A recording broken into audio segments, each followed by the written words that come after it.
Hi, welcome everybody. This is Royce Eddings of the Royce in the House YouTube channel.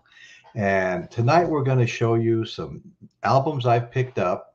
Some of them I believe are rare, and some of them I've looked for a very, very long time, trying to find a good, clean copy. And some of them I've never seen before.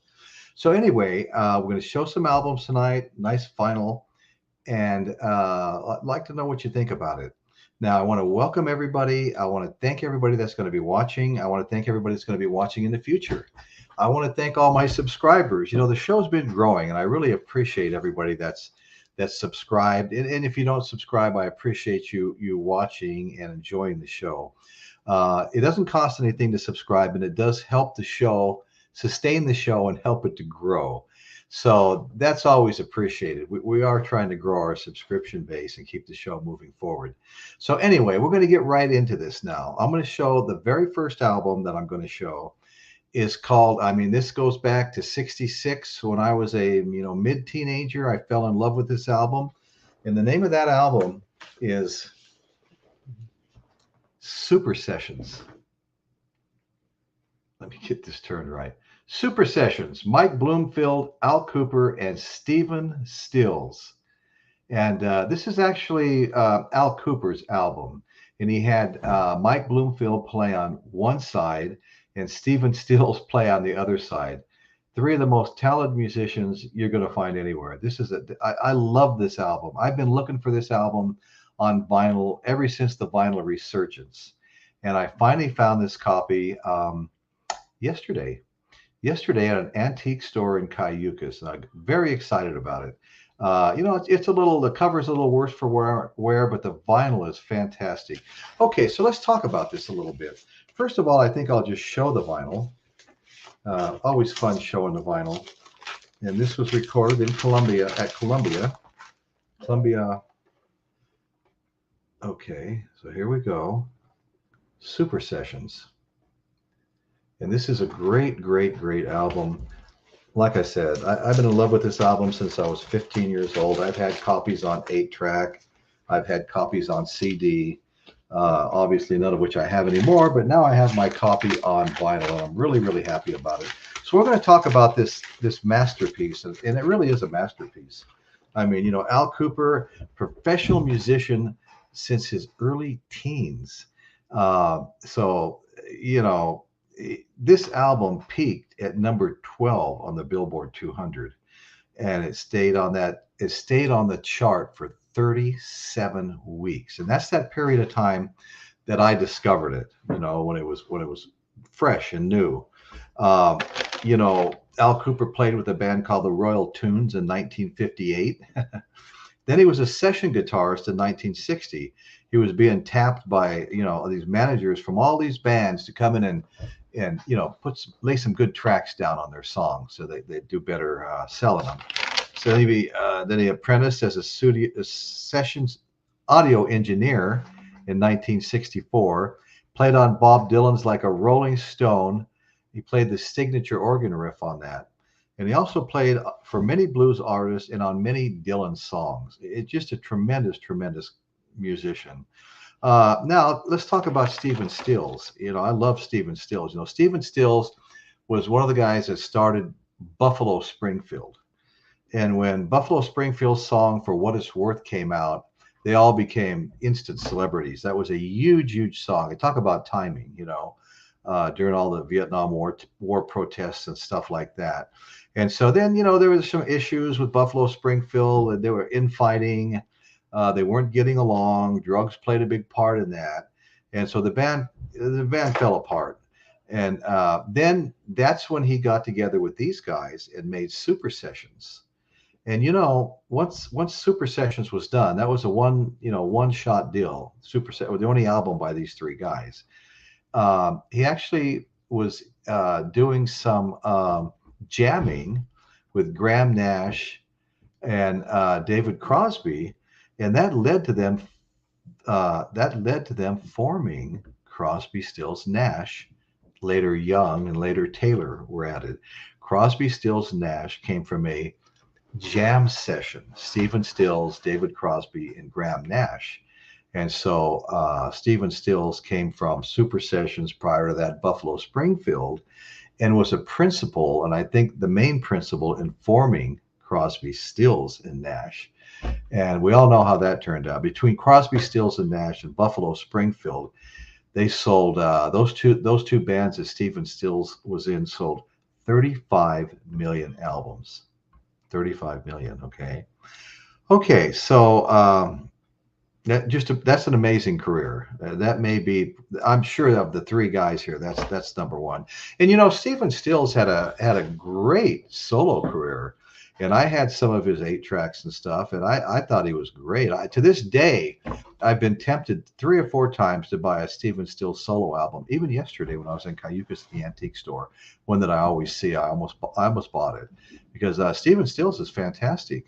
I mean, just think about the bands he's been in. The guy is just really, really great. So Al Kooper started Super Sessions. He brought in Stephen Stills, who played on one half, great guitarist, songwriter, singer, and the third party in this power trio was Mike Bloomfield. And Mike Bloomfield died in 1981. He lived from 43 to 81. Guitar and vocals on one half of this album. He ranked 42, Rolling Stones top 100 guitarists of all time. He ranked number 42 in 2011. Prior to that, he ranked number 22 in an earlier poll. Okay, so he's a highly rated guitar player, and he was also a member of the Paul Butterfield Blues Band. And if you've ever heard that band, I mean, I love that band, Paul Butterfield Blues Band. Mike Bloomfield was a guitar player in that band. He was a guitar player in the Electric Flag, another band. He worked with Al Kooper solo work, and it was influenced primarily by blues and people like Chuck Berry, Little Richard, B.B. King, Otis Rush, Albert and Freddie King, and Ray Charles, and others were all stated as his influences by him. Okay, so we've got Super Sessions because we've got a super group of musicians on this album. So what I'm going to do now is I'm just going to read the songs, and there's some that people are going to recognize.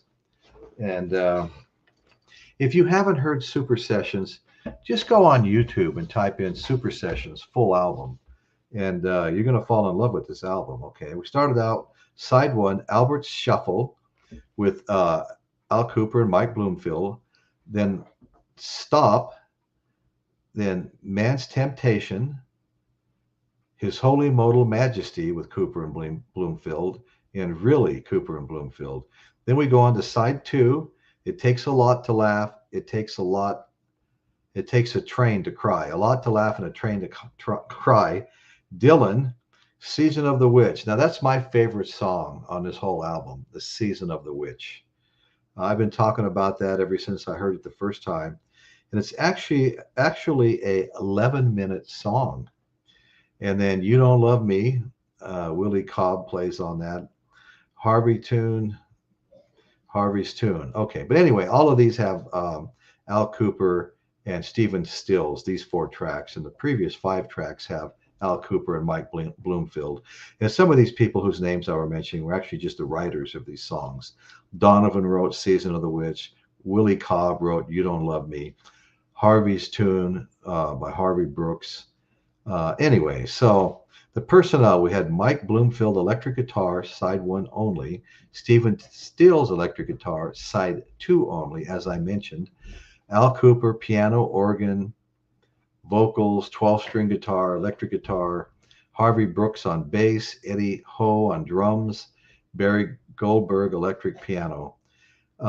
Anyway, this is really great. Super Sessions.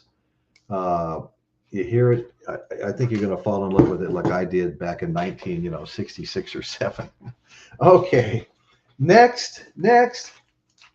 Now these are all recent finds. Just within the last week and a half, I found these at used record stores, antique stores, thrift stores, things like that. This was a great album. I had this from the beginning.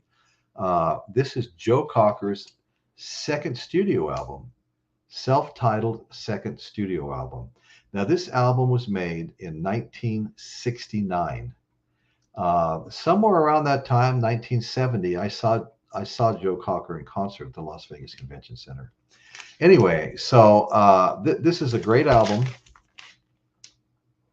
Joe Cocker, boy, those moves on stage. I mean, I never seen anything like it. I thought there was something wrong with him when I saw him at Woodstock, the way he moved his arms. And anyway, fantastic, fantastic artist.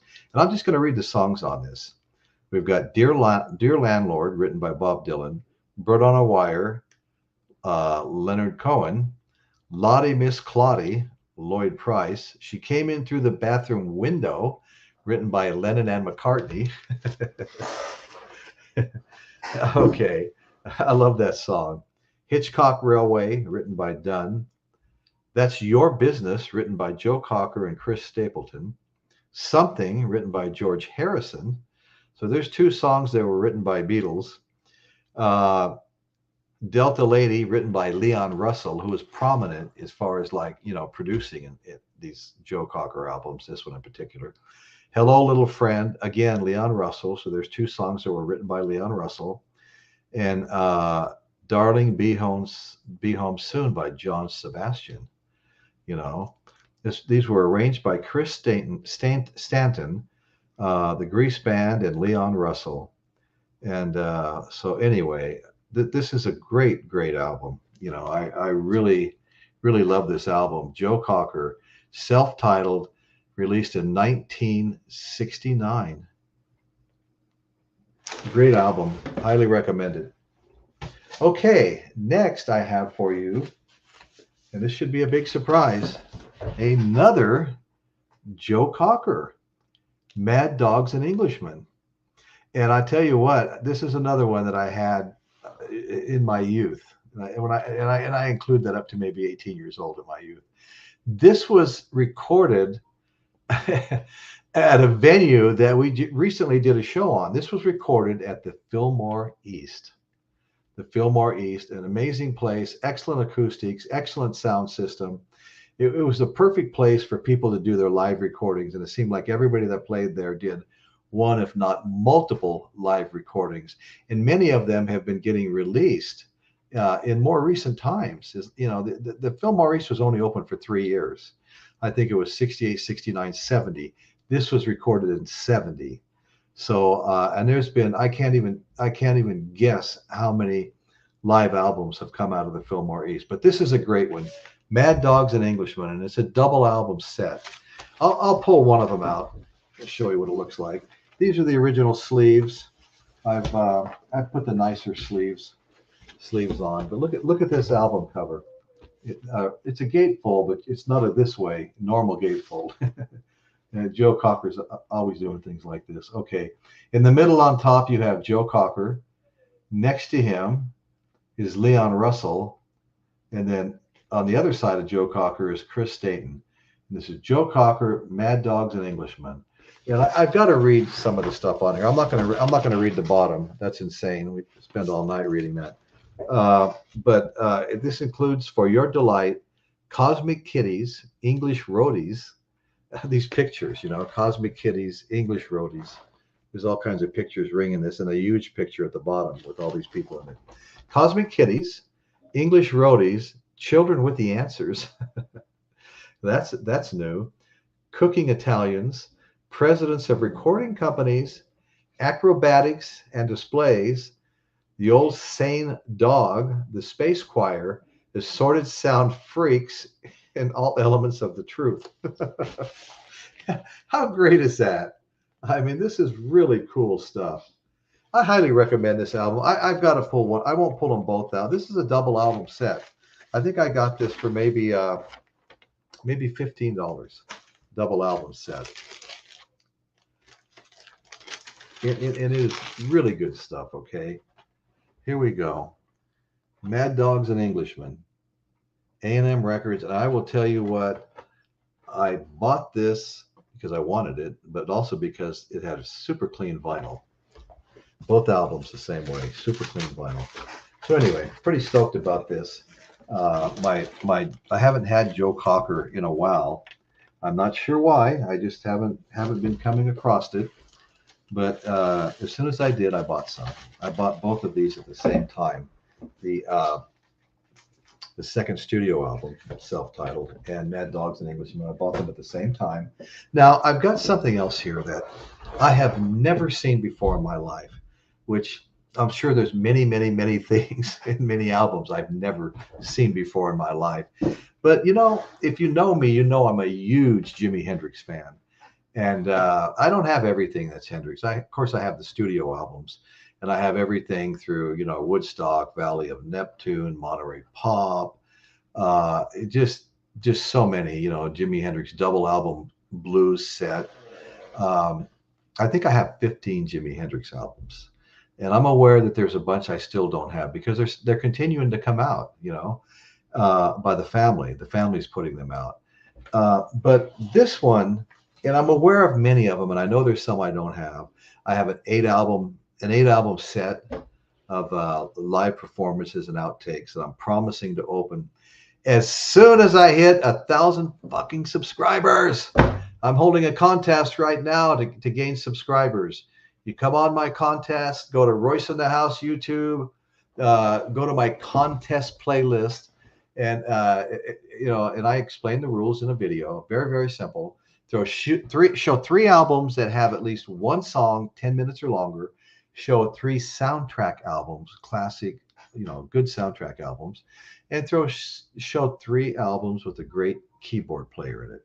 That's all you have to do. Show those. $40 gift card in the balance for the winner. Show those and show one more album if you want a double entry into the contest for the $40 gift card. Show one more album with a poster in it. Not a postcard, but something you have to unfold. A poster, okay? I mean, I've got a couple of really long ones. I got one in my white album, original pressing white album, I might add, and one in my original pressing of Prince, Purple Rain. Those are big posters. But anyway, that's my contest. Welcome everybody to join. We're celebrating 200 videos. We now have 212 since the contest started. 212. This will actually be 214. I pre-recorded another one earlier. But join the fun, make an entry. Let me know that you've made the entry so I can go watch it when it comes on and put you in the contest. So thank you very much there. But let's move on now. That's not what this show is all about. Okay, this is the Hendrix album I have never, ever seen before. And surprisingly, it's called Rare Hendrix. And the crazy thing about this album was made pre-manager Chas Chandler that took Hendrix to England, and he became a star there. This is pre all of that stuff. This was during his playing for the blues and soul and rhythm and blues bands era. He made this album. This album was made in 1966, and I'm going to tell you a little bit about it. What I have to say, first of all, okay, great guitar playing by Jimi Hendrix. Great guitar playing. As good as it gets, folks, right there. And another thing that really hit me hard was the bold, powerful, in-your-face bass lines. Bass lines the way I like them, exactly the way I like them, and the way I never get them anymore. So the guitar was great. The guitar parts were great. Of course, it's Jimi Hendrix. And the bass lines were off the chart. Man, I love the bass line. I'm a huge fan of bass. I rarely get to hear great bass. So this was pretty special for me. So I'm going to read the tracks on the back, okay? We've got Good Morning. Good Morning. Voice in the Wind. Go-Go Shoes. Go-Go Shoes Part 1 and Go-Go Shoes Part 2. And I have listened to these songs. I absolutely love them. I'll probably listen to them again tonight. Bring My Baby Back. Saint Spigots. Okay. That's actually a 6-minute and 30-second track, as is Bring My Baby Back, the song just before it. And then Hot Trigger. Hot Trigger. And Jimi Hendrix guitar and vocals, Lonnie Youngblood sax and vocals, Herman Hitson guitar, Lee Moses guitar. Well, one of those guys is playing bass and doing a fantastic job of it. And I love this album. Oh my God. Um, well, I love Jimi Hendrix. I said that already. The album, I'll pull it out. What the hell? We're almost done here. Okay. We've got very clean vinyl. I mean, for when this was made, you know, recorded, these tracks were all recorded in '66. And this is I can't say enough good things about these songs. Oh my goodness. They're fucking bad to the bone. You know what I'm saying? You know what I'm saying? You hear me? Do you feel me? Well, all that popular slang. Do you hear me? Oh, I heard that. Do you feel me? Oh, I feel that. I'm hap. Oh, I'm hap. I'm hap to that. What am I doing? Fucking losing my mind here. Okay, another album I have never seen before in my entire life, and was in shock when I came across it. Came across this $7 album. Guitar Boogie, baby. Eric Clapton, Jeff Beck, and Jimmy Page. Are you fucking kidding me? Guitar Boogie. Eric Clapton, Jeff Beck, and Jimmy Page. I had never seen this before. It's available. You Google it. It's there. I'm going to. This one just blows my mind. You know, I mean, where the hell does this stuff come from? Get that plastic cover off it. Pretty cool cover. Guitar Boogie, Clapton, Beck, and Page. Three of the greatest guitar players that ever walked the face of the earth. And sadly, a few months back, we lost Jeff Beck. A horrible, horrible thing to have happen. Okay, so let's talk about this here for a minute. We've got side one. We've got a song called "Choker" with Eric Clapton and Jimmy Page. This is a compilation. Okay, they didn't go into a studio and make this. This is a compilation of songs that they paired up and played at different times, and it was all put together. Snake Drive with Eric Clapton, Dragging My Tail, Eric Clapton and Jimmy Page, Stealin'. Okay, there's also a band called the All Stars that play here. The All Stars featuring Jeff Beck, Freight Loader, Eric Clapton and Jimmy Page. Then we get to side two, West Coast Ideas, Eric Clapton, LA Breakdown, the All Stars featuring Jimmy Page. Down in the Boots, the All Stars featuring Jimmy Page once again. Chuckles, the All Stars featuring Jeff Beck. Tribute to Elmore, classic blues song, Eric Clapton. All right, I mean, this is just, oh my God. Eric Clapton. Oh, yeah. Wasn't he the one who, no, he wasn't. Was he? Right? That's him. That goes on and on. That what I started to read covers the whole back of the cover. It's a fun read. This is a great album. And I couldn't have been more stoked when I came across this. And if I'm not mistaken, this didn't get released till 1970. Okay, let's just take a look at the vinyl. Here's side two. No scuffs or scratches. And here is, scooted around here, side one. So, I mean, I think some of this stuff, it's not that you can't find it if you go online and Google the names of these bands. You will find them. You will find every damn one of them. But Guitar Boogie, I hadn't heard of it before, and I had never seen it before. So, so what I was trying to do tonight is show some things that are out of the ordinary. Okay, not impossible to find, but very out of the ordinary. Okay, this was one of those. Guitar Boogie. Okay, I'll tuck the sleeve in later. Another one, Rare Hendrix, predating the Jimi Hendrix Experience, and I love these tracks. Oh my God, it's like a whole different Jimi Hendrix here. This is, right after he had finished playing with all, Little Richard, Ike and Tina Turner, Junior Walker and the All Stars, and so many of these, blues bands. And so he came out with this, and oh my God, it's amazing. I absolutely love this album. Same with Guitar Boogie. Same with, not rare at all, but same with both Joe Cockers. Grew up with this stuff. Joe Cocker again. And one that you rarely ever run into. You can buy it brand new, but you rarely run into a clean original pressing or near original pressing, an old copy of Super Sessions. You can tell, obviously, the cover is a little worse for wear. It's been sitting in a stack somewhere off and on for a lot of years, but this is great. And I'm as happy about this as I am anything.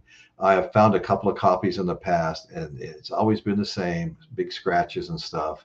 Been around too long, been played a lot. But this one was good, good. Oh my God. Super Sessions, baby. That's badass, man. It's just bad to the fucking bone. Anyway, so I want to thank everybody that watched, whether you're watching during the launching of this week, or whether you're watching later at a later date. All 212 videos are on Royce in the House YouTube channel, my Royce in the House YouTube channel, and they are all available at all times. If you like what you see on the channel, go ahead and subscribe. We have lots of playlists. It's not just music. I call this my flagship, my music podcast, live podcasts and interviews. We've got an interview tomorrow night, one next week too, with a heavy metal vocalist. Anyway, so we have a lot of fun stuff on there. We got tours of famous places where we visit all kinds of crazy stuff. Haight-Ashbury. We visit Parkville, the earthquake capital of the world. We go have dinner at Clint Eastwood's ranch in Carmel, and then go down to the Hog Breath Inn that he owned for 27 years. I mean, just a whole bunch of really, really fun videos there. Same in Why We Love the Central Coast, a whole bunch of fun tours, and some other stuff too, construction related. I'm a contractor, real estate related. I'm a realtor. But the fun stuff is in the travels and in the live podcast here. And I've got some great shorts on now. The shorts have really been blown up. These are videos that are no more than 1 minute long. And we've been having a lot of fun making those as well. So that's what's going on in Royce's world today, folks. I want to thank you all very much for watching this show. Please join us. Please join the live podcast every Sunday where we have a live chat. Even these pre-recordeds have a live chat. Come and get to know us. Say hi to our friends. They'll be your friends first time you show up. So that's what's going on in Royce's world today. And thank you all very, very much for spending the time to watch this channel. I really appreciate it.